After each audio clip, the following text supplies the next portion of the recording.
All right, guys, back for another episode.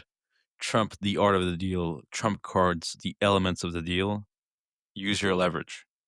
Trump says the worst thing you can possibly do in a deal is seem desperate to make it.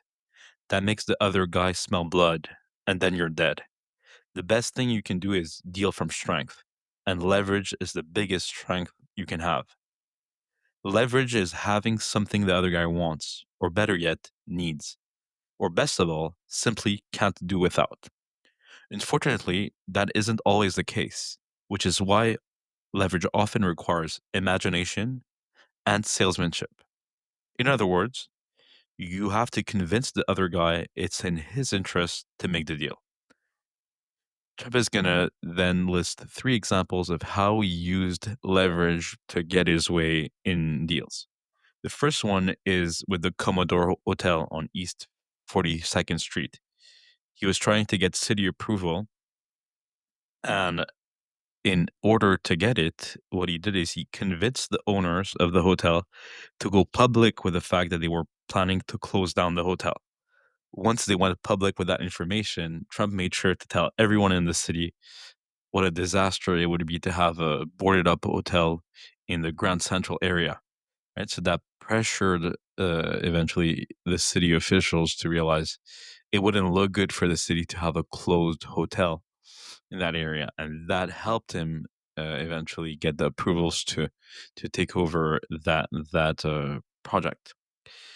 Same thing in Atlantic City for the Holidays Inn. They were they wanted to basically to be established in the gaming industry, and they were attracted to Trump's site because they believed his construction was farther along than that of any other potential partner. Trump says, in reality, I wasn't that far along, but I did everything I could, short of going to work at the site myself, to assure them that my casino was practically finished. My leverage came from confirming an impression they were already predisposed to believe. Right? So Trump made sure that in the headlines, in the looks of it, and he did everything he could to uh, confirm and to further the impression and eventually the reality that his site was the most ready site for a partnership, and that's how Holiday Inn chose to go in partnership with him there. Finally, the third example is on the west side of Rail Yards.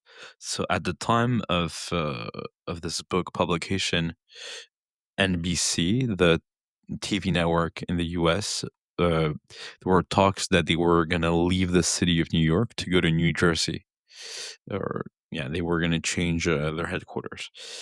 And Trump had bought land near the Hudson Yards in um, right the west side of Manhattan.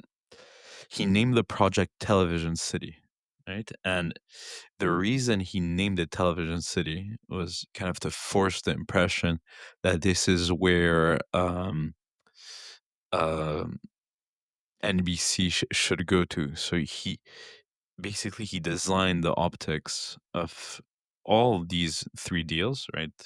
For the Commodore Hotel or with the Holidays Inn or with NBC to be the likely winner of the bid, right? So in all these cases, Trump used leverage,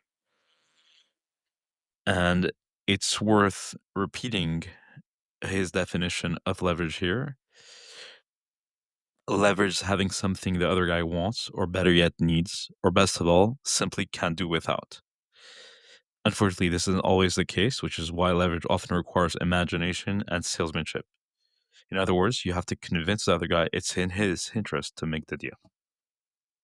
Right. So this is something Trump used throughout his career, and this is something that we can walk away with. Leverage, don't make deals without it. And we can either uh, find the obvious point of leverage or use imagination and salesmanship. Of course, knowing we always want to work for win win outcomes. This is what Trump used to stand out in these 3 different deals that helped his career take off. Hope you enjoyed this one and see you for the next one. Thank you.